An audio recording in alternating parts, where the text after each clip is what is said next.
अस्सलामुअलैकुम, मैं हूं हमजा वसीम PSX एनालिस्ट से। अगर आज की मार्केट के हाल से बात करते हैं तो आज की मार्केट 1371 पॉइंट के साथ पॉजिटिव बन रही। इंडेक्स 45,437 की सतह के करीब बन रहा। जब वॉल्यूम्स को देखा जाए तो 122 मिलियन का काम KC 100 इंडेक्स में हुआ, जबकि KC ऑल शेयर के अंदर 226 मिलियन का काम हुआ, जिसकी वैल्यू 7 बिलियन बनती है। तो वॉल्यूम्स देखे जाए, आउटस्टैंडिंग वॉल्यूम्स, मतलब स्पेशली प्रीवियस डे से देखे तो वॉल्यूम्स बहुत अच्छी है। एवरेज वॉल्यूम से भी ज़्यादा वॉल्यूम्स आज हमने लगते हुए देखे KC 100 इंडेक्स के अंदर भी और KC ऑल शेयर इंडेक्स के अंदर भी। तो बहरहाल अमेजिंग गेन रहा मार्केट के अंदर। हम आपको यही बता रहे थे, कभी एक कोई सी भी एक गुड न्यूज़ आ जाए कि मार्केट इस पर बहुत पॉजिटिवली रिएक्ट कर सकेगी। आज हमने देखा कि दौरान वीकेंड कई न्यूज़ आई IMF की तरफ से, जहाँ गवर्नमेंट ने ये रिवील किया कि स्पेशली मिनिस्ट्री ऑफ फाइनेंस ने कि उनकी IMF से मुज़ाकरात चल रहे हैं और चांसेस है कि हो जाए IMF प्रोग्राम, ठीक है ना। तो इसके ऊपर IMF की डिमांड्स भी मीट करने के लिए हमने देखा कि बजट के अंदर कुछ चेंजेस की गई। तो उसके हवाले से वीकेंड में काफ़ी आप कह लीजिए कि प्रेपरेशंस हो रही थी। और बाकी देखा जाए तो हमारी मार्केट का है ही यही सिलसिला कि जब कभी IMF के हवाले से रूमर्स बढ़ जाते हैं कि IMF प्रोग्राम होने के चांसेस बढ़ जाते हैं, तो मार्केट जो है वो रैली की तरफ आ जाती है। और फिर जब न्यूज़ आ जाती है अब IMF प्रोग्राम हो गया है, तो वह मार्केट अपने आप को एक अच्छे लेवल पे जाकर फिर अपना हाई लगाती है, एक शॉर्ट टर्म करेक्शन फिर लेकर फिर अच्छी मूवमेंट अपवर्ड की तरफ बनाती है। तो अगर आप आज बेसिकली देखें ना, तो हम थोड़ा सूरत हाल को समझते हैं। मार्केट जो थी वो थी 41,700, 800, 41,500 के लेवल पे थी जब हमें पता था IMF प्रोग्राम अभी तक नहीं हुआ। लेकिन ये भी नहीं था कि IMF का, ऐसा भी नहीं था कि बिल्कुल ही नहीं हो पाएगा, लेकिन अभी तक कोई न्यूज़ नहीं आई थी कि IMF का होगा या नहीं होगा। तो हमने उस वक्त मार्केट को देखा कि 41,500, 700 के पास थे। फिर हमने न्यूज़ आई जैसे कि IMF का प्रोग्राम होने के जो चांसेस है वो कम हो गए, तो उसके बाद मार्केट ने 1500, 2000 पॉइंट की करेक्शन, और वही पॉइंट्स हमने आज रिकवर होते हुए दिखाई दी। मतलब कि अगर अभी तक तो IMF की जो न्यूज़ है आई नहीं है, लेकिन उससे पहले ही हमने उसका रिएक्शन, मार्केट ने जिस वजह को डिस्काउंट किया था, वजह क्या थी डिस्काउंट करने की कि IMF नहीं होगा, मार्केट ने उसको वंस अगेन फेल कर दिया। अब मार्केट वंस अगेन देखेगी अब या तो IMF का प्रोग्राम होगा या तो नहीं होगा, क्योंकि कल जो है ना वो आखिरी दिन है, क्योंकि गवर्नमेंट ने एक्सटेंड कर दी छुट्टियां, तो वेडनेसडे को आप समझ लीजिए बंद होगी मार्केट। तो कल आखिरी दिन है, तो अब या तो अगर आज के दिन ही न्यूज़ आ जाती है या कल न्यूज़ आ जाती है दौरान सेशन, तो मार्केट उसको एक अच्छा रिएक्शन देख सकता है।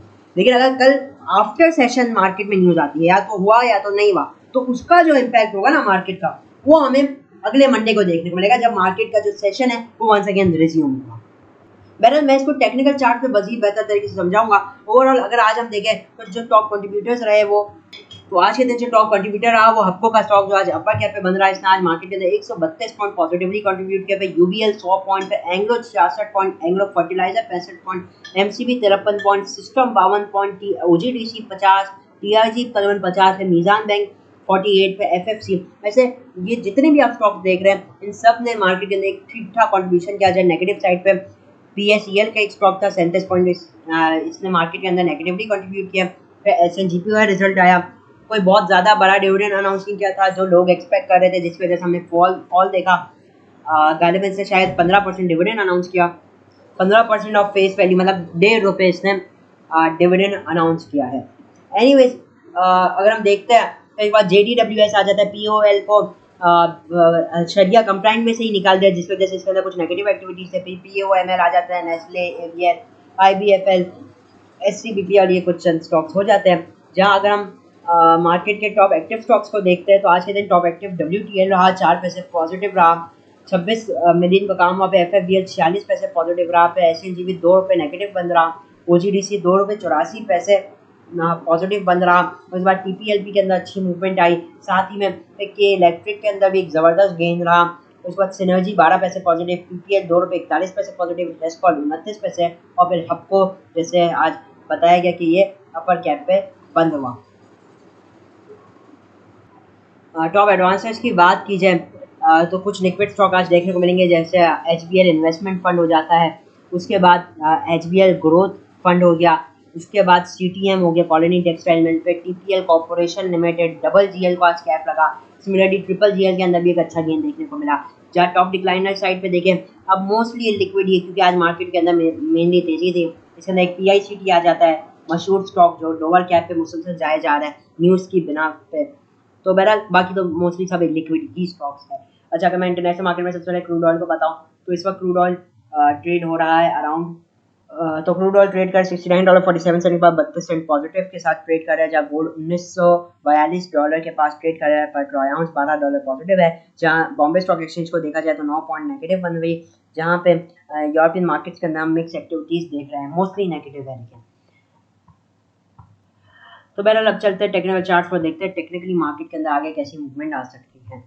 तो व्हाट अ बुलिश कैंडल, ठीक है ना, एक सुपर बुलिश कैंडल बनी, बिग कैंडल, एक बिग हेल्दी कैंडल। ये शो करता है अग्रेशन, ये शो करता है बुल्स का पावर, ठीक है ना। ये जो आज की कैंडल बनी ये शो करता है कि कितनी पोटेंशियल मौजूद है, ठीक है ना। तो एक बहुत बड़ी और हेल्दी कैंडल बनी। सिमिलरली वीक का आगाज ही पॉजिटिव हुआ। अगर मैं मंथली में अब देखूं मार्केट को तो जो फ्राइडे तक मार्केट आपकी तकरीबन 1250 पॉइंट नेगेटिव थी मंथली बेसिस पे, आज वो 56 पॉइंट पॉजिटिव हो चुका है। तो मंथली वाइज मार्केट की एक अच्छी क्लोजिंग देने जा रही है मार्केट। कल का दिन है, मान लीजिए कल थोड़ी और अगर मार्केट प्लस हो गई, बंद हो जाती है, तो ये मार्केट के लिए अच्छी क्लोजिंग होगी मंथली बेसिस पे, क्योंकि कल 27 तारीख है, जब मार्केट खुलेगी तो वो डेफिनेटली जुलाई का मंथ होगा, क्योंकि फिर ईद की छुट्टियां आ रही है। तो बेसिकली एक अच्छी क्लोजिंग एक्सपेक्ट कर सकते हैं, क्योंकि फिर अब IMF का भी डिसीजन है, क्योंकि इस वक्त मार्केट जो है वो हाईली स्पेक्यूलेटेड है और न्यूज़ बेसिस। तो मार्केट इस वक्त स्पेक्यूलेट जो कर रही है वो न्यूज़ की बिना पे कर रही है। तो अगर सर्कमस्टांसेस ऐसे ही रहते हैं और IMF का प्रोग्राम भले उसकी तरफ और पॉजिटिव न्यूज़ आ जाती है, ये तो हम मार्केट के अंदर कल भी इसी तरीके से मूवमेंट एक्सपेक्ट कर सकेंगे, क्योंकि जिस तरीके की आज तेजी रही है ना मार्केट के अंदर, तो इस हिसाब से मार्केट को इस वक्त चैलेंज करना मुश्किल है। अगर क्योंकि ये तेजी में अक्सर औकत पता है लोग ये करते हैं, एक बहुत आम गलती है, मार्केट अगर बहुत तेजी से ऊपर जा रही होती ना, लोग माल बेचते रहते हैं। और मार्केट, जाहिर सी बात है, मार्केट का अगर आप ट्रेंड को अपोज करेंगे तो चैलेंज करेंगे अगर मार्केट के ट्रेंड को, तो मार्केट आपको उठा के फेंकेगी। सिमिलरली जब डाउन ट्रेंड होता है, मार्केट गिरे जा रही होती है, लोग वेट नहीं करते मार्केट रुके, लोग खरीदने स्टार्ट हो जाते हैं। ये बिगेस्ट गलती है। आप मार्केट के ट्रेंड को आप जो है वो काउंटर कर रहे हो, और ये यूजुअली एक लॉस का सबब बनता है। तो बेहतर ये होता है कि अगर आप बेचना चाह रहे हैं माल, तो आप या तो स्टॉप लॉस लगा लें या वेट करें मार्केट के अंदर कोई ऐसा प्राइस एक्शन बने जिसके बिना पे आप सेल करें। You should have a good reason. ये रीजन नहीं हो सकता आप लोगों का कि मार्केट बढ़ गई है, मार्केट महंगी हो, ये रीजन नहीं है। आपका रीजन सॉलिड होना चाहिए। अगर फंडामेंटल रीजन है कि आपको पता है अल्लाह ने अगर IMF प्रोग्राम नहीं होने वाला, तो समझ में आता है। अगर आप टेक्निकली बात कर रहे हैं तो आपको प्रॉपर प्राइस एक्शन बने तभी बेचना होता है। अगर मैं करंटली मार्केट को देखूं तो हमने यहाँ पे आपको एक मैं बताता हूँ, जैसे आज की मिसाल बता देता हूँ। मैं जानता हूँ, ये मैंने बहुत देखा है मार्केट में। अब ये कैंडल देख रहे हैं ना, 1 बजे की कैंडल, मार्केट ने 29 पॉइंट्स लूज की। मार्केट का जो लो लगा था ना वो 41,150, मतलब मार्केट एक वक्त में अपने हाई से ना तकरीबन आप समझ लीजिए 200 पॉइंट नीचे आ गई थी, 150 से 200 पॉइंट। यहाँ पे क्या करते हैं ना लोग, यहाँ पे पैसा है ना माल बेच देते हैं। कुछ लोग जो बेवकूफ होते हैं ना फुल, वो यहाँ पे शॉर्ट मार देते हैं। शॉर्ट मारते ही मार्केट एक न्यू हाई दे देती है। जैसे आज भी मार्केट ने अगर आप इधर की क्लोजिंग से देखेंगे तो मार्केट एक अच्छे खासे पॉइंट्स ऊपर बन रही है, 150 पॉइंट और प्लस होकर बन रही है। तो यहाँ पे ना ये लोग गलती कर बैठते हैं। तो कोशिश हमारी हमेशा ये होनी चाहिए कि ट्रेंड को कभी काउंटर नहीं करें, ट्रेंड को चैलेंज मत करें, wait for a proper price action. अब हम कह सकते हैं, अब हम क्या करते हैं कि मार्केट का जो चाहे तो हम इस ये जो कैंडल देख रहे हैं ना काफी तक डोजी कैंडल, इसके लोग अपना स्टॉप लॉस लगा लें कि अगर इसको मार्केट ब्रेक करे तो हम एग्जिट कर जाएंगे, मेंटल स्टॉप लॉस लगा लें। नहीं तो क्योंकि अगर मैं अभी मार्केट की सूरत को देखे ना, इस वक्त मार्केट स्ट्रॉन्ग बुलिश बन गई। आखिरी में भी हमने देखा कई स्टॉक्स के अंदर बहुत तेजी हुई। अभी जो सूरत बन रही है वो ये है कि इस वक्त मार्केट का लेवल है 41,000 का, पूरा राउंड फिगर लेवल है। ये मार्केट का पहला सपोर्ट लेवल जो मौजूद है वो मैं बता देता हूँ, वो है 41,150। सेकंड सपोर्ट लेवल है 41,000 का राउंड फिगर। जब तक मार्केट 41,000 के ऊपर है, मार्केट का ये अप ट्रेंड की जो ताकत है वो बरकरार रहेगी। ठीक है, मतलब स्विंग में मार्केट बेहतर रहेगी, स्विंग ट्रेडिंग। इंट्राडे के लिए जो आप लोग का लेवल रहेगा 41,150, इसके नीचे थोड़ी मार्केट वंस अगेन डल हो सकती है। अभी मैं अगर RSI को देखूं तो मैं ये बात जानता हूं, RSI आपको ओवरबॉट शो कर रहा होगा। वो कब से ओवरबॉट शो कर रहा है? जब से मार्केट 40,740 है। 40,740 से मार्केट ओवरबॉट है, लेकिन उसके बावजूद मार्केट के अंदर कितनी 600-700 पॉइंट की और तेजी है। तो ये वजह होती है कि हमारा, जैसे मैंने अभी एक आध हफ्ते पहले की वीडियो में भी इसी बात का जिक्र किया था, पिछले हफ्ते की वीडियो में, कि लोग क्या करते हैं, ओवरबॉट हो जाते हैं उसी वक्त बेच देते हैं। नहीं, ये तरीका कार नहीं होना चाहिए आप लोगों का। ओवरबॉट हुआ मतलब कि अभी तो पावर आई है बुल्स के अंदर, ये शो करता है स्ट्रेंथ। तो बुल्स के अंदर भी ताकत आई है, तो बेहतर है कि जब तक कोई ब्रेकआउट ना हो जाए, जब तक एग्जिट ना हो, जब तक कोई प्राइस एक्शन ना बने। Same goes for down trend के अंदर। डाउन ट्रेंड के अंदर भी यही चीज अप्लाई होती है। अगर मार्केट ओवरसोल्ड है 30 के नीचे, ये इसका मतलब ये नहीं कि आप बाइंग करें। Wait for a proper price action, wait for a proper breakout. तो एनीवेज, इन चीज़ों को तो अभी इग्नोर करते हैं। जिस तरीके से मार्केट आज की क्लोज रही है, इस हिसाब से यही लगता है कि कल आगाज भी मार्केट का गैप अप ओपनिंग की होगी। कल मार्केट के अंदर यही चांसेस है कि गैप अप ओपनिंग हो सकती है। अब थोड़ी बात समझ लीजिए, जैसे मैंने पहले भी जिक्र किया कि कल का जो दिन है वो फिर लास्ट डे है, ठीक है ना, इस वीक का। अब आपके ऊपर है, अगर कल कल जिस तरीके से अभी टेक्निकली मार्केट क्लोज हुई है, इस हिसाब से यही लगता है कि कल मार्केट पॉजिटिव ही ओपन होगी। मार्केट का जो पहला रेजिस्टेंस लेवल आ रहा है वो बेसिकली 41,500 का है। इसको अगर मार्केट ब्रेक करती है तो नेक्स्ट रेजिस्टेंस लेवल 41,750 से 800 का आ सकता है, और इस लेवल के करीब मार्केट कल के दिन बेसिकली टारगेट करती हुई दिखाई दे सकती है।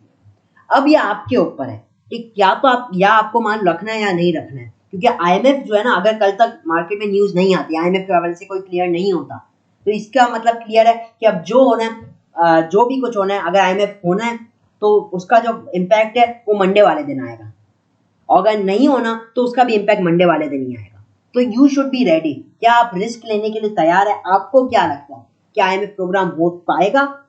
तो फिर ये क्या आप कल माल अगर नहीं हो पाएगा, आपको लगता है नहीं हो पाएगा, तो कल माल आपको बेचना चाहिए उस तौर पर। आपको लगता है हो पाएगा तो यू कैन वेट, ठीक है ना। अब मैं ये कल के दिन नहीं बोल रहा, ठीक है ना, और तो ये जो मैं अभी बात डिस्कस कर रहा हूँ वो मंडे वाली मार्केट, अगले मंडे की मार्केट के बारे में डिस्कस कर रहा हूँ। लेकिन मैं आज क्यों डिस्कस कर रहा हूँ, क्योंकि tomorrow is the last day, कल आखिरी दिन है। उसके बाद अगर मैं कल आपको ये बोलूं अगर आईएमएफ प्रोग्राम हो गया तो फिर मार्केट प्लस हो जाएगी, अगर आईएमएफ प्रोग्राम नहीं हुआ तो मार्केट माइनस हो जाएगी, ये कल बोलूं तो आप कुछ भी नहीं कर पाएंगे, आपके हाथ में कुछ नहीं होगा, क्योंकि फिर मार्केट या तो गैप अप या गैप डाउन ओपन होगी। तो आज इसलिए मैं आप लोगों को बता रहा हूँ कि अगर कोई बंदा अवेयर नहीं है वो अवेयर हो जाए। कल के दिन नो डाउट जिस तरीके से आज सर्कमस्टांसेस है, इस हिसाब से कल मार्केट पॉजिटिव ही लग रही है। 41,500 का पहला रेजिस्टेंस है, इसको ब्रेक करती है तो अगला लेवल 41,750 से 800 का होगा। इसको भी ब्रेक करती तो 42,000 अगला लेवल, उसको भी ब्रेक करती तो 42,300 या 400 का लेवल बनेगा, ठीक है। ये मैंने आपको बता दिया। डाउन साइड पे 41,150 का लेवल है, एक स्ट्रॉन्ग लेवल है। इसको मुझे लगता है एज एन इंट्राडे, जो इंट्राडे ट्रेडर्स है उसको एज ए स्टॉप लॉस की तरह इस्तेमाल कर सकते हैं। जब मेन सपोर्ट लेवल 41,000 के पास, इसको मार्केट ब्रेक करेगी तो फिर मार्केट के अंदर हम एक पुल बैक की उम्मीद लगा सकते हैं, मजीद मतलब 2 से 400 पॉइंट मजीद पुल बैक की तरफ मार्केट जा पाएगी अगर इसके नीचे क्लोजिंग दे दें आधे घंटे या आवर्ली टाइम फ्रेम में, ठीक है।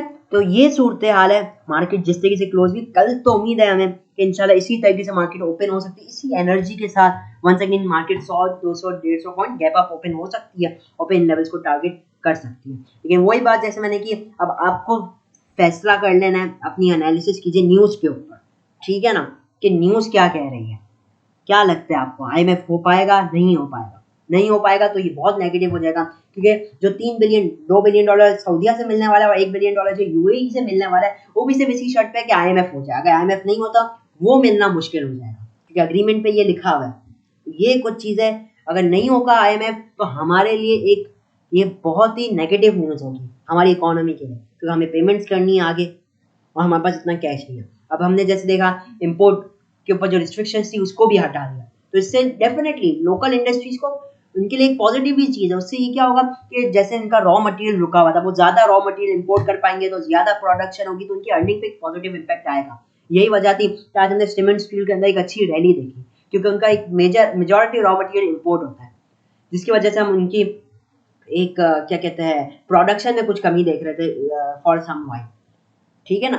तो अब ये कि अब जाहिर सी बात है इम्पोर्ट जब खोल रहे तो डॉलर भी उस हिसाब से चाहिए इम्पोर्ट को केटर करने के लिए, क्योंकि we are import based economy, हम एक्सपोर्ट इतनी करते नहीं है। तो ये सारी चीज़ें हैं।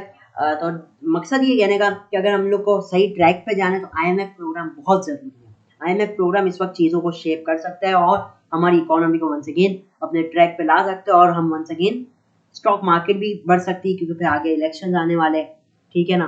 तो ये काफ़ी चीज़ अभी इवेंट्स है, लेकिन अभी मेन जो चीज़ है वो IMF के हवाले से। तो काफ़ी डिटेल में मैंने डिस्कस किया, काफ़ी डिटेल में, ठीक है। तो मैं इसके ऊपर कल की मार्केट का मेरा था वो मैंने आप लोग को बता दिया। आप आपके ऊपर फैसला है कि आप माल लेकर जाना चाहते हैं, क्या आप बेट करना चाहते हैं पाकिस्तान के ऊपर, या आप नहीं करना चाहते, ठीक है ना। तो इसी के साथ इजाज़त चाहता हूँ। वीडियो अच्छी लगी हो तो लाइक और चैनल को लाजमी सब्सक्राइब कीजिएगा। तो मैं हूं हमजा वसीम PSX एनालिसिस से।